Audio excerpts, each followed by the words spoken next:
यहाँ पे 40 क्वेश्चंस का एमसीक्यू दिया जाता है जो कि आपके एग्जाम्स के अकॉर्डिंग है, जिस तरह से सिलेबस में दिया गया 40 क्वेश्चंस उसी तरह से। तो इस वीडियो को एंड तक देखिए और आपने स्कोर नीचे कमेंट्स करके बताइए कि आपने आउट ऑफ 40 से कितना स्कोरिंग किया। तो चलिए शुरू करते हैं।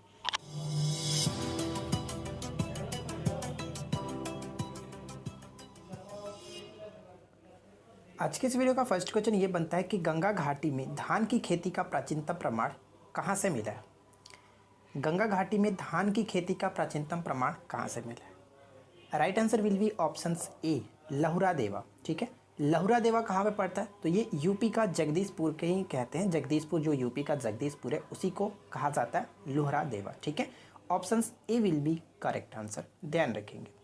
सेकेंड क्वेश्चन क्या कह रहा है कि सिंधु घाटी सभ्यता के निम्नलिखित स्थानों में से कौन सा स्थान सिंधु नदी के किनारे स्थित था।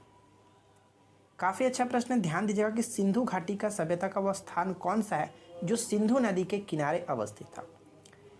तो हम कह सकते हैं कि जो मोहनजोदाड़ो था। Right answer will be option C Mohenjodaro. आपको पता है कि जो हड़प्पा है वो रावी नदी के किनारे था, जबकि मोहनजोदाड़ो जो था वो सिंधु नदी के किनारे था। तो ये चीज़ आप याद रखेंगे। ठीक है, चलिए आगे बढ़ते हैं और क्वेश्चन नंबर 3 देखिए क्या है। किस राज्य की सीमा भूटान से नहीं मिलती है, या फिर यूँ कह सकते हैं कि किस राज्य की जो सीमा है वो भूटान से नहीं लगती है। तो इस क्वेश्चन को अटेम्प्ट करने के लिए सबसे पहले आपको ये पता होना चाहिए कि भूटान से कौन कौन से राज्य जो भारतीय राज्य वो सटते हैं। तो इसके लिए छोटा सा मैंने ट्रिक बना रखा है। अगर आपने हमारे चैनल पे अवेलेबल उस वीडियो को नहीं देखा है, पड़ोसी देशों से सटने वाले जो भारतीय राज्य है, उस वीडियो को देख लीजिएगा। न्यू मैप के अकॉर्डिंग मैंने हाल ही में इस वीडियो को बनाया था। तो भूटान से सटने वाले 4 राज्य हैं। पहला सिक्किम, दूसरा कह सकते हैं अरुणाचल प्रदेश या फिर असम। ठीक है, अरुणाचल प्रदेश, असम, और एक होता है बंगाल। यानी कि कुल 4 राज्य ही हैं जो कि भूटान से सटते हैं। तो यहाँ पे आप देख सकते हैं कि कौन नहीं सटता है। तो अरुणाचल प्रदेश सटता है, पश्चिम बंगाल सटता है, सिक्किम सटता है, लेकिन मेघालय नहीं सटता। इसलिए ऑप्शन बी को टिक कर सकते हैं। ठीक है, आगे बढ़ते हैं। नेक्स्ट क्वेश्चन ये कह रहा है कि एक ट्रेन जैसे ही चलना आरंभ करती है उसमें बैठे हुए यात्री का सिर पीछे की ओर झुक जाता है। इसका कारण क्या है। तो बताइए कि इसका कारण क्या होता है। सिंपल सी बात है, इसका कारण ये होता है कि स्थिरता का जड़त्व, या फिर ये कह सकते हैं विराम जड़त्व के कारण ऐसा होता है। ठीक है, option A will be correct answer. Question number 5 में कह रहा है कि नाभिक का आकार किस में मापा जाता है। नाभिक का आकार किस में मापा जाता है बताइए। तो सही आंसर होगा ऑप्शन ए, यानी कि फर्मी में मापा जाता है। Option A will be correct answer. ठीक है, नेक्स्ट वन। अगला प्रश्न कह रहा है कि प्रकाश संश्लेषण के दौरान हरे पौधे सूर्य के प्रकाश से ऊर्जा का उपयोग कार्बन डाइऑक्साइड और पानी के साथ संश्लेषण करते हैं। किसका संश्लेषण करते हैं ये आपको बताना है। तो कार्बन डाइऑक्साइड के साथ, कार्बन डाइऑक्साइड पानी के साथ आपको ये बताना है। सही आंसर होगा ऑप्शन बी ग्लूकोज। ठीक है, option B will be correct answer. Next one question में क्या कह रहा है, ध्यान दीजिएगा कि महाभारत का फारसी अनुवाद किसने किया था। महाभारत का फारसी अनुवाद किसने किया था। तो सही आंसर क्या होगा। Right answer will be option D Abdul Qadir Badauni. ठीक है, बादुइनी जो थे उन्होंने ही किया था। और फारसी को आपको पता है कि महाभारत में इन्होंने फारसी में जब अनुवाद किया था, इसका नाम क्या रखा था, रज्मनामा। ठीक है, रज्मनामा नाम रखा गया था, ध्यान रखेंगे। कभी कभी पूछा भी जाता है कि महाभारत का फारसी अनुवाद में जो करना किया गया था उसका नाम क्या था, रज्मनामा, या फिर रज्मनामा क्या है। क्लियर, ये पूछा जाता है। अगला प्रश्न कह रहा है कि एलपीजी सिलेंडर में दाब के अंतर्गत द्रव रूप में मुख्यतः गैस किस मिश्रण को भरा जाता है। या फिर हम यूँ कह सकते हैं सिंपल सी लैंग्वेज में कि सिलेंडर में कौन सी गैस भरी जाती है एलपीजी सिलेंडर में। तो एलपीजी सिलेंडर में कह सकते हैं कि प्रोपेन और ब्यूटेन का मिश्रण होता है। यानी right answer will be option C propane और ब्यूटेन। मुख्य रूप से ब्यूटेन होता है। ठीक है, मुख्य रूप से ब्यूटेन, लेकिन प्रोपेन और ब्यूटेन का मिश्रण होता है। नेक्स्ट क्वेश्चन कह रहा है कि निम्न में से किस गैस को अज्ञात या फिर स्ट्रेंजर गैस के नाम से जाना जाता है। स्ट्रेंजर गैस के नाम से जाना जाता है, बताइए। तो इसको हम कह सकते हैं जिनॉन, यानी option B will be correct answer, जिसको XE कहा जाता है। और इसका परमाणु संख्या कितना है, 54। ठीक है, 54, ध्यान रखिएगा 54। अच्छा, इसकी खोज किसने की थी, जिनैन की खोज किसने की थी, मॉरिस ट्रेवर्स और विलियम रैमसे। ध्यान रखेंगे, विलियम रैमसे। नेक्स्ट वन कह रहा है कि 0 डिग्री सेंटीग्रेड कितने डिग्री फ़ारेनहाइट के बराबर होता है। बहुत सिंपल सा क्वेश्चन पूछा गया, ध्यान दीजिएगा। 0 डिग्री सेंटीग्रेड या फिर 0 डिग्री सेल्सियस कितने डिग्री फ़ारेनहाइट के बराबर होता है। तो कैसे करेंगे, देखिए आपको पता है कि जो अगर हम संबंध देखें 0 डिग्री सेल्सियस जो इसका सबसे न्यूनतम पॉइंट होता है, या फिर कह सकते हैं हिमांक, और ये हमारा जो सबसे ऊपर पॉइंट होता है 100 डिग्री सेल्सियस, जिसका बॉइलिंग पॉइंट होता है। उस तरह से हम फ़ारेनहाइट में देखें तो 0 डिग्री जो होता है यहाँ पे सबसे न्यूनतम जो पॉइंट्स होता है हिमांक 32 डिग्री फ़ारेनहाइट, और सबसे हाईएस्ट जो पॉइंट होता है 212 डिग्री फ़ारेनहाइट। ठीक है, तो कह सकते हैं 0 डिग्री जो है वो 32 डिग्री के बराबर होता है, यानी right answer will be options D. Clear, ध्यान रखिएगा। चलिए नेक्स्ट क्वेश्चन कह रहा है कि द्रव में एक धातु पर उत्प्लावन बल हमेशा किस दिशा में कार्य करता है। द्रव में एक वस्तु पर उत्प्लावन बल, जिसको हम लोग अपथ्रस्ट कहते हैं, हमेशा किस दिशा में कार्य करता है। फॉर एग्जांपल की अगर हम बात करें तो किसी तालाब में अगर कोई व्यक्ति है और वो कोई पत्थर को उठाए हुए है, ठीक है, तो आपको पता है कि वो पत्थर क्या है, हल्का महसूस होता है। क्यों? क्योंकि उस पर एक नीचे की तरफ से ऊपर की तरफ क्या होता है कि एक फोर्स लगता है। ठीक है, फोर्स लगता है जिसको हम लोग कहते हैं उत्प्लावन बल, जिसको इंग्लिश में अपथ्रस्ट कहा जाता है। तो ये हमेशा ऊपर की तरफ ही लगता है, ध्यान रखेंगे, ऊपरी दिशा। Option A will be correct answer, कोई दिक्कत नहीं। आगे बढ़ते हैं। नेक्स्ट क्वेश्चन कह रहा है कि निम्नलिखित में से विश्व का सबसे संकरा जो जलद मरुमध्य है वो कौन सा है। तो मैं आपको बता दूं कि इस क्वेश्चन का सही आंसर क्या होगा। सबसे संकरा जो जलद मरुमध्य है वो कौन सा है, तो टार्टर जलद मरुमध्य। Option A will be correct answer. Right answer यहाँ पे ऑप्शन ए होगा। अगर इसकी चौड़ाई की बात करें तो 7.3 किलोमीटर है, जिस अगर हम बात करें कहाँ पे पड़ता है तो प्रशांत महासागर में।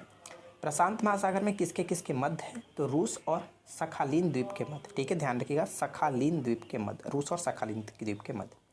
अगर आपको ये वीडियो अच्छी लग रही है तो वीडियो को एक लाइक ज़रूर करें, और आज के इस वीडियो का लाइक का टारगेट मैं रखता हूँ 300 लाइक्स का, और मुझे उम्मीद है कि आप निराश तो करेंगे नहीं, 300 लाइक तो आप जरूर कर ही देंगे, कर दीजिएगा ताकि मुझे अच्छा लगता।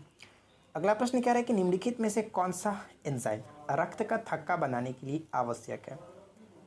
रक्त का थक्का बनाने के लिए आवश्यक एंजाइम कौन सा है। करेक्ट आंसर होगा ऑप्शन बी, यानी कि थ्रोम्बिन। ठीक है, थ्रोम्बिन। आपको पता है कि रक्त का थक्का बनने के लिए हमारे शरीर में जो विटामिन काम करता है वो कौन सा, विटामिन के। ठीक है, विटामिन के कार्य करता है, ध्यान रखिएगा। आगे बढ़ते हैं। नेक्स्ट क्वेश्चन है कि भारतीय संविधान के अनुच्छेद 344 के तहत प्रथम राजकीय भाषा आयोग का गठन हुआ था, किसकी अध्यक्षता में। 344 के तहत प्रथम राजकीय भाषा आयोग का गठन जो किया गया था, किसकी अध्यक्षता में, तो 1955 में वीजी खरे की अध्यक्षता में, यानी ऑप्शन बी को टिक कर सकते हैं। ठीक है, option B will be correct answer. Next question है कि शब्द रडार जो आप देख रहे हैं, रडार, इसका व्युत्पन्न है, यानी कि हम कह सकते हैं इसका फुल फॉर्म आपको बताना है कि रडार का फुल फॉर्म क्या है। देखिए, रडार का फुल फॉर्म होता है radio detection and ranging. Option D will be correct answer. और आपको पता है कि रडार का यूज़ किस लिए किया जाता है, और सबसे इंपॉर्टेंट क्वेश्चन ये पूछा जाता है कि इसमें किस टाइप के तरंग का प्रयोग किया जाता है, तो सूक्ष्म तरंगों का उपयोग किया जाता है। ठीक है, ध्यान रखेंगे। नेक्स्ट वन कह रहे हैं कि फ्री हिंदुस्तान नामक अखबार किसने शुरू किया था। फ्री हिंदुस्तान नामक जो अखबार है वो किसने शुरू किया था, तो फ्री हिंदुस्तान अखबार शुरू किया गया था तारकनाथ दास के द्वारा। ऑप्शन ई करेक्ट आंसर हो जाता है। नेक्स्ट क्वेश्चन है कि इंफ्रारेड किरणें, ठीक है, इंफ्रारेड रे क्या है, किस प्रकार की ये तरंगें हैं। तो इंफ्रारेड जो किरण होती हैं ये विद्युत चुम्बकीय तरंगें होती हैं। Option C will be correct answer. ठीक है, ऑप्शन सी बिल्कुल सही आंसर हो जाएगा। नेक्स्ट प्रश्न कह रहा है कि लोकसभा के संदर्भ में सदन के नेता का क्या अर्थ होता है। लोकसभा के संदर्भ में सदन के नेता का अर्थ क्या होता है। सदन के नेता का अर्थ होता है, कह सकते हैं कि प्रधानमंत्री या फिर प्रधानमंत्री द्वारा नामित कोई मंत्री। Option D will be correct answer, कोई प्रॉब्लम नहीं। चलिए नेक्स्ट क्वेश्चन है, विश्वास और प्रथाओं का एक संग्रह जिसका उद्देश्य मानव आबादी की आनुवंशिक गुणवत्ता में सुधार लाना है, यह किस आनुवंशिकी के क्षेत्र में को कहा जाता है, तो हम कह सकते हैं यूजेनिक्स। ठीक है, option C will be correct answer, eugenics को कहते हैं। क्लियर। नेक्स्ट वन, संविधान के किस अनुच्छेद में यह व्यवस्था किया गया है कि प्रत्येक राज्य शिक्षा के प्राथमिक स्तर पर मातृभाषा में शिक्षा की पर्याप्त सुविधाओं को उपलब्ध कराने का प्रयास करेगा।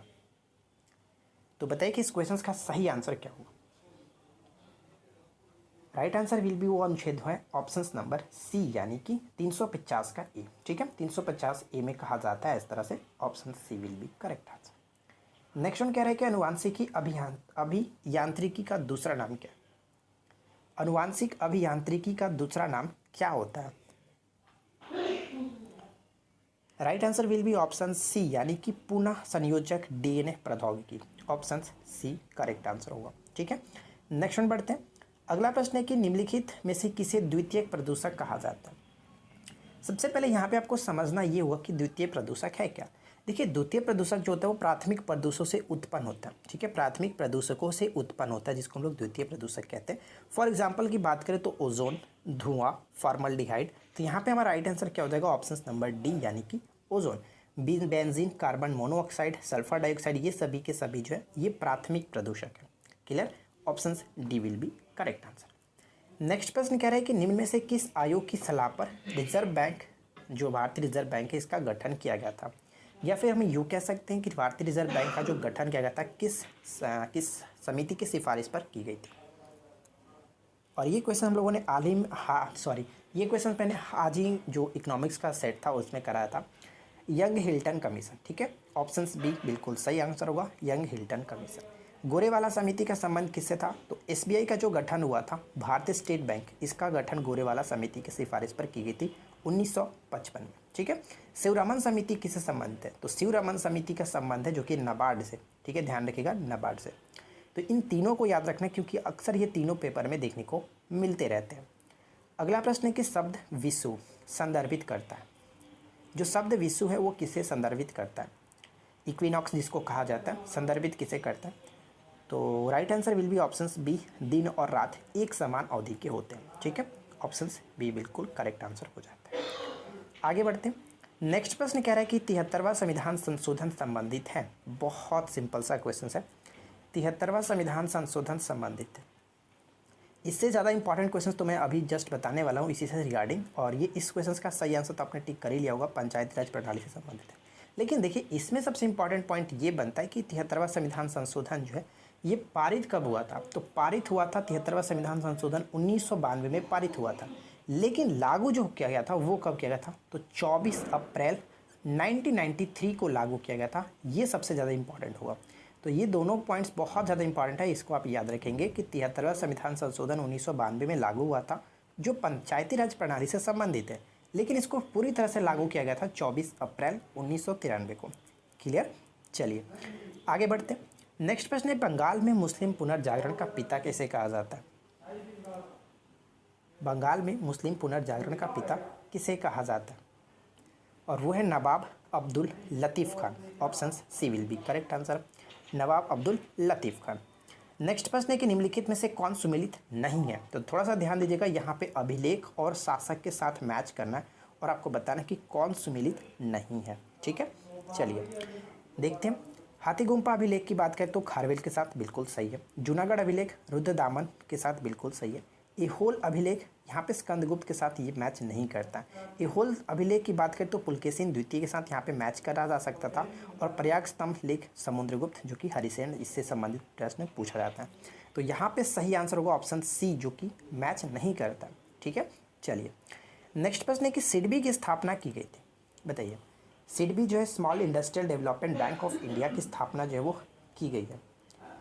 तो सिडबी का मतलब मैंने आपको बताया, small industrial development bank of India. Small industrial यानी कि लघु स्तरीय उद्योगों को वित्त प्रदान करने के लिए इसको किया गया था, स्थापित किया गया था। कब स्थापित किया गया था, 1990 में, यानी कि अप्रैल 1990 में, और इसका मुख्यालय लखनऊ में पड़ता है। ये सबसे ज़्यादा इंपॉर्टेंट है, पूछा जाता है कि सिडबी का मुख्यालय कहाँ है, कई बार पूछा गया था, आप इसको याद रखिएगा, लखनऊ में। ठीक है, नेक्स्ट वन देखिए। अल्पकाल में भारतीय रिजर्व बैंक कैसे कह सकते हैं, किस दर की ब्याज दर पर व्यापारिक बैंकों को उधार देता है, उसे क्या कहते हैं, उसको कहते हैं रेपो दर। ठीक है, रेपो रेट कह सकते हैं, रेपो रेट की ब्याज दर पर व्यापारिक बैंकों को जो कि उधार देता है। Clear, option D will be correct answer. Next प्रश्न है कि किस पुर्तगाली गवर्नर ने ब्लू वाटर पॉलिसी की नीति चलाई थी। ब्लू वाटर पॉलिसी की नीति जो चलाई थी वो कौन था, वो पुर्तगाली गवर्नर अल्मेडा यानी फ्रांसिस्को डी अल्मेडा जो था। ऑप्शन ए बिल्कुल सही आंसर हो जाता है। ठीक है, आगे बढ़ते हैं। नेक्स्ट प्रश्न है कि इथोपिया की राजधानी क्या है, बताइए। इथोपिया की राजधानी क्या है, इथोपिया की राजधानी हम कह सकते हैं अदीस अबाबा, यानी option B will be correct answer. और इसकी मुद्रा जो होती है वो वीर होती है, ये भी याद रखेंगे, इसकी मुद्रा वीर होती है। वर्षा क्या है, पोलैंड की राजधानी वर्षा होती है, और सेंटियागो चिली की राजधानी सेंटियागो। ये दोनों बहुत भी इंपॉर्टेंट है, सेंटियागो तो बहुत बार पूछा जाता है, इसको याद रखिएगा। नेक्स्ट है कि भारत का कौन सा राज्य लाई हरोबा का 5 दिवसीय त्यौहार मनाता है? लाई हरोबा का 5 दिवसीय त्यौहार मनाता है और ये प्रत्येक वर्ष मनाया जाता है, जो कि त्रिपुरा में, यानी options D will be correct answer. ध्यान रखेंगे, लाई हरोबा Tripura. Clear. Next question, Narayan Sarovar अभ्यारण्य भारत के किस राज्य में स्थित है? नारायण सरोवर अभ्यारण्य भारत के किस राज्य में स्थित है? करेक्ट आंसर क्या होगा? गुजरात, यानी ऑप्शन सी सही आंसर है। ठीक है, गुजरात में कहाँ पे पड़ता है ये भी याद रखेंगे, गुजरात के कच्छ जिले में, लखपत तालुका में। ठीक है, option C correct answer. Next प्रश्न कह रहा है कि किस राज्य सरकार ने जनजातीय बच्चों को उनकी मातृभाषा में पढ़ने के लिए नमथ बसई कार्यक्रम चलाया? और ये हाल ही में काफ़ी चर्चा में था। नमथ बसई कार्यक्रम जो चलाया गया था, किस लिए? तो जनजातीय बच्चों को उनकी मातृभाषा में पढ़ने के लिए। ठीक है, और ये चलाया गया था केरल के सरकार के द्वारा, यानी ऑप्शन बी बिल्कुल सही आंसर हो जाता है। नेक्स्ट प्रश्न है कि हाल ही में राजस्थान सरकार द्वारा विद्यार्थियों की ऑनलाइन पढ़ाई के लिए कौन सा ऐप लॉन्च किया गया? राजस्थान की सरकार द्वारा जो कि स्टूडेंट्स को ऑनलाइन क्लासेस के लिए, ऑनलाइन पढ़ने के लिए कौन सा ऐप लॉन्च किया गया, और उस ऐप का नाम क्या? तो उस ऐप का नाम कह सकते हैं देववाणी मोबाइल ऐप, यानी option B will be correct answer, Devvani mobile app. इस ऐप का उद्देश्य है कि संस्कृत शिक्षा में सूचना और संचार तकनीकी के प्रयोग को बढ़ावा देना। ठीक है, ऑप्शन बी करेक्ट आंसर है। नेक्स्ट प्रश्न कह रहा है कि कृषि और किसान कल्याण मंत्रालय द्वारा सूचित जानकारी के अनुसार जैविक खेती में भारत का कौन सा स्थान है? भारत का कौन सा स्थान है? तो भारत का स्थान पहला है, ऑप्शन ए बिल्कुल सही आंसर हो जाता है। मैं आपको बता दूं कि भारत जैविक किसानों की कुल संख्या के मामले में नंबर 1 पे है, लेकिन जैविक खेती के तहत कुल रकबे की दृष्टि से 9वें स्थान पर है। और आपको पता है कि भारत में सबसे टॉप पे जो है वो राज्य कौन सा है पूरी तरह से जैविक बनने वाला? वो है सिक्किम। ठीक है, सिक्किम, ऑप्शन ए बिल्कुल करेक्ट आंसर यहाँ पर होगा पहला। अगला प्रश्न क्या कह रहा है कि किस देश ने one card one sun one grid पहल शुरू की है? Right answer will be option D, यानी कि भारत। ठीक है, भारत ने शुरू किया था one world one sun one grid, option D will be correct answer. Next प्रश्न है कि अक्षय ऊर्जा निवेशकों यानी कि रिन्यूएबल एनर्जी इन्वेटर्स की बैठक 2020 कहाँ आयोजित की गई थी? तो ये आयोजन किया गया था नई दिल्ली में, ऑप्शन ए बिल्कुल सही आंसर हो जाता है। ठीक है, ध्यान रखिएगा। देखिए ये इंपॉर्टेंट क्यों हो जाता है, ये जो बैठक की गई थी वो भारतीय रेलवे और रेलवे ऊर्जा प्रबंधन कंपनी लिमिटेड के द्वारा आयोजित की गई थी, इसलिए आने वाले रेलवे एग्जाम्स के लिए ये काफ़ी इंपॉर्टेंट क्वेश्चन बन सकता है, इसको आप थोड़ा सा याद रखेंगे। ठीक है, चलिए आगे की तरफ बढ़ते हैं और नेक्स्ट देखिए क्या, किसने गुजरात से 51वें K9 वज्र टी तोप की हरी झंडी दिखाई है? K9 वज्र टी तोप को हरी झंडी दिखाई है किसने? तो ये दिखाया गया था राजनाथ सिंह के द्वारा, option B will be correct answer, Rajnath Singh. ठीक है, नेक्स्ट प्रश्न, अगला प्रश्न है कि खेलो इंडिया यूथ गेम्स 2020 में प्रथम स्थान महाराष्ट्र को मिला, तो दूसरा स्थान पे कौन रहा? सबसे पहले बात करते हैं कि इसका आयोजन कहाँ पे किया गया था। देखिए इसका आयोजन गुवाहाटी में किया गया था, ये तो आपका ऑप्शंस कट गया। ठीक है, गुवाहाटी में इसका आयोजन किया गया था, जो कि 2020 का इसका थर्ड कह सकते हैं, थर्ड एडिशन था, जो कि असम की शहर गुवाहाटी में आयोजन किया गया था, जिसमें टॉप पे कौन रहा? महाराष्ट्र जो है 42 गोल्ड पदक के साथ टॉप पे रहा। ठीक है, उसी तरह से सेकंड रैंक की बात करें तो सेकंड रैंक हरियाणा को मिला था, जो कि 36 गोल्ड मेडल के साथ। क्लियर, थर्ड रैंक पे दिल्ली रहा, ये भी याद रखेंगे, और फोर्थ रैंक भी याद कर ही लीजिए, फोर्थ रैंक पे जो कि यूपी रहा। तो ये सभी पॉइंट्स है जो कि आपको याद रखना है। एक क्वेश्चन और ये पूछा जा सकता है कि जो नेक्स्ट खेलो इंडिया यूथ गेम्स 2021 होने वाला है वो कहाँ पे होने वाला है? तो 21 होने वाला है हरियाणा में। ठीक है, हरियाणा में। ऑप्शंस आपका यहाँ पे फिलहाल क्वेश्चंस का सही आंसर क्या है? तो right answer will be options B, Haryana. ठीक है, ध्यान रखिए। तो मुझे उम्मीद है कि आप लोगों को आज की वीडियो ज़रूर अच्छी लगी होगी। वीडियो अच्छी लगे तो वीडियो को लाइक कीजिए, और लाइक का टारगेट मैंने जो 300 लाइक्स बताया आप इसको कंप्लीट कीजिए ताकि मुझे अच्छा लगे। अब क्यूज़ का क्वेश्चन आपके लिए ये रहा, राइट आंसर नीचे कमेंट्स करके बताइएगा। पहला क्वेश्चन ये कि रूस और सखालिन द्वीप के मध्य कौन सा जलद मरुमध्य है? First question. सेकेंड ये कि नाबार्ड की स्थापना किस समिति की सिफारिश पर की गई थी? थर्ड क्वेश्चन ये कि 73वां संविधान संशोधन कब लागू हुआ था? और फोर्थ है कि भूटान से कौन कौन से राज्य लगते हैं? और लास्ट और आखिरी क्वेश्चन ये बनता है कि विद्युत चुम्बकीय तरंगों की संख्या कितनी है? ध्यान दीजिएगा, संख्या